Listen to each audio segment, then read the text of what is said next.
Yeah, it was disappointing. I think the way two English boys at the top kick-started our innings, and then we took the surge early, try and put a little bit of pressure on their bowling attack. It didn't go to plan, and that's the way T20 cricket goes sometimes. And we just didn't recover from there. So yeah, it was a tough one to swallow, but a lot of learnings from that game, and I think we'll be better for it for the next couple of games. Don't take anything away from the batting unit. It's only been one game in the last 6 games that we've been under par. So I think we could look into it a little bit too much, but we haven't done that. So it's been pretty good.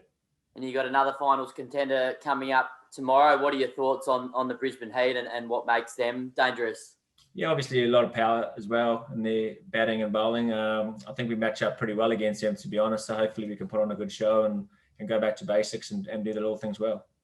Do you expect the depth of the squad to be tested with 4 games in the space of 7 days, especially if you look at the bowlers, guys like Jai Richardson, Jason Behrendorff, AJ Tye, they've all sort of come back from those long-term injuries. Do you expect some of the other bowlers to come into play in the next few games?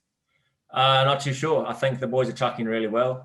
They're fit and strong. So, yeah, I think the guys are doing really well, the guys that are bowling. I don't think there's any niggles that I'm aware of. So, yeah, unless there's a few niggles or guys that need to be arrested, I'm sure they are. But like I said before, our bowling attack is probably the best bowling attack through the squad, I think, that we've got in the BBL and probably around the world, to be honest. It's... you got Kells and Joel Paris sitting on the sideline, and I'm sure they'll be playing in any other team. And on Jai Richardson's form, how do you reckon he'll go if he gets the call up to the New Zealand series next month? Do you reckon he'll suit those conditions over there? Oh, hopefully he's taken all his wickets now. Really smashed when he goes there, but obviously Jai's a wonderful bowler, good cricketer. He's a very good batter as well down the order, can smack them over the ropes. So he's a total game changer when he's in the team. So, yeah, I wish him all the best if he does go. But, yeah, if he does well, I'm happy for him, but as long as the Kiwis win. So you're hoping for a New Zealand win and a Jai 5 for every game. Would that be happy? Yeah, that'll be ideal. That'll be ideal. It'll be... obviously, wherever you go and you make some friendships with people from around the world, you want to see them doing well, and he puts in a lot of effort into his game. So you want to see them do well, but obviously home team win. And on that little sidestep that he did to get Josh Philippe out, is that something he's been working on a little bit in the nets? Have you faced one of those from him so far? No, I haven't, but he said that's the sidestep that he would have to do to get around me on the rugby field. And I said, a bit bigger sidestep than that to get around me, big fella. How's Mitch Marsh tracking along? He spoke on radio today and cheekily said he's not really allowed to reveal when he should be back, but he still said Saturday. Has he started batting in the nets or anything yet? We haven't had a training since, we've only had one training since he's done that.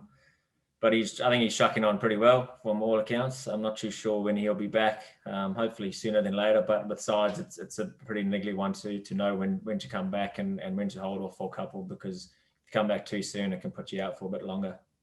And one on your own tournament, you've made punters team of the tournament so far. What does that mean to you? And how have you seen your tournament so far for the Scorchers?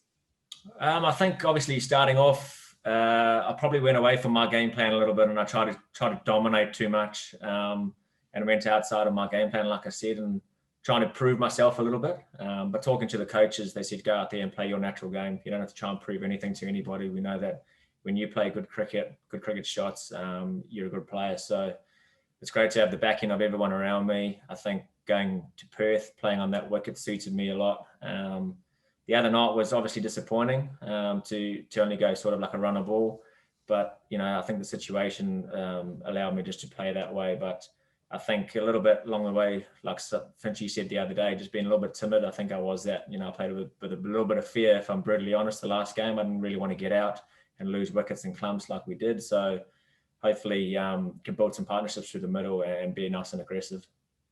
You mentioned enjoying the Perth wicket. How much of a bonus would that be if you guys did qualify high enough to earn a home final? I mean, you look at your own personal stats, 3 games and 3 half centuries. So you obviously enjoyed it there, and the Scorchers were obviously unbeaten there as well.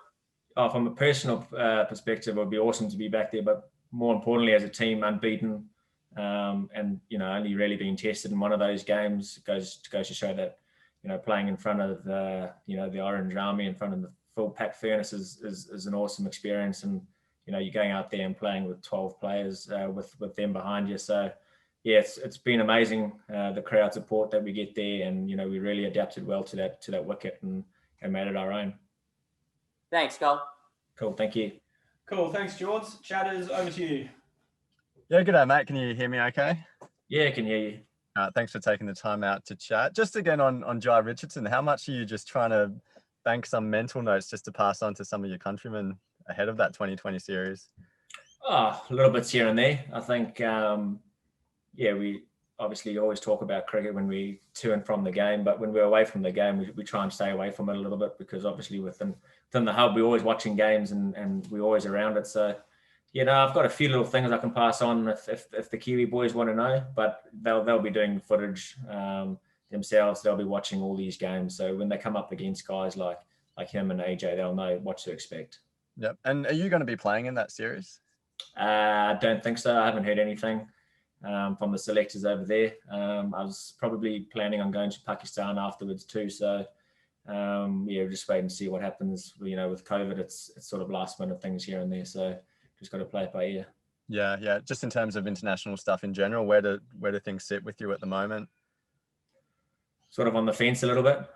They did say the door still be open with me after coming to the Big Bash, but I'm a realist. I think sometimes it's probably hard for them to pick someone that's not really playing in their conditions, and guys that have stayed behind and done perceived to do the right thing for them, for their careers, probably get the nod ahead of me. So unless I go really well, shoot the lights out here or PSL, then who knows? But yeah, we just play it by ear. As long as I'm going around playing the tournaments that I want to, and really just enjoying the last couple of years of my career, that's what I'm trying to do, whether that's international cricket or franchise cricket or just playing for Auckland. That's all I want to do is go and learn, still continue to learn and get better as a player and just have a lot of fun along the way.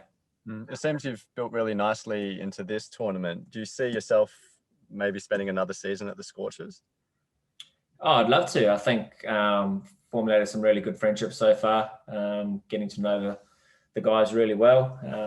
It's so hard to know what's going to happen next year in terms of, internal players moving or people coming off contract, and they might get a couple of top order batters that are from out of state, and then that means that they don't need anybody at the top of the order. But it totally depends. I think all I can do is worry about this year, the next game actually, and then just go from there. And if I do well and be a good team man around the team, that goes a long way as well. And just looking at the ladder, it's so tight. I mean, you guys, a win could propel you guys up to, I think, maybe second, and a loss could see you guys slide a few places. How do you approach these sort of games where it's just such high stakes? Yeah, it's proper tight. Nearly every game is sort of like a quarterfinal or semi-final in some regards. So, yeah, I think, like I said earlier, if we can just bring things back to staying in the contest, staying in the now and the present, and trying to win each ball. In 2020 cricket, each ball's pretty much a little event happening. So if you can win majority of those, it goes a long way in winning the game. So I think bringing, especially on these tight games and pressure situations, if we can bring it back to the basics and do that really well, it'll go a long way to winning those games. Yep, cool. Thanks for that, Cole. Appreciate it. Cool, thanks, sir. Thanks, Chatters. Lockie, Reid, anything from you? Sorry, Cole, just to harp back on Richo's run up and the little sidestep. Do you think that's something that he could use regularly, or is that a complete one-off? I think it's sort of like a one-off sort of thing, or maybe 2 or 3 times in a spell, just to sort of create a bit of an angle or something slightly different. It becomes maybe a little variation without actually doing anything different to the ball. So, I don't think he'll want to be doing that, every ball. It might put a little bit of extra pressure on his body in some areas where he wouldn't want it. So, a couple of balls here and there is probably the best thing. And just quickly, just how important is it to win away from home, and maybe even, the old flat track bully's very good at home, but not so good away from home, or not able to win too many games away from home. Does that come into your thinking over the next couple of games? Not really, but I do think we need to start winning away from home. I think every game from now, like I said, is pretty much like a quarter or semi-final. So we want to put some good performances on the board and hit the finals hopefully running and with some momentum.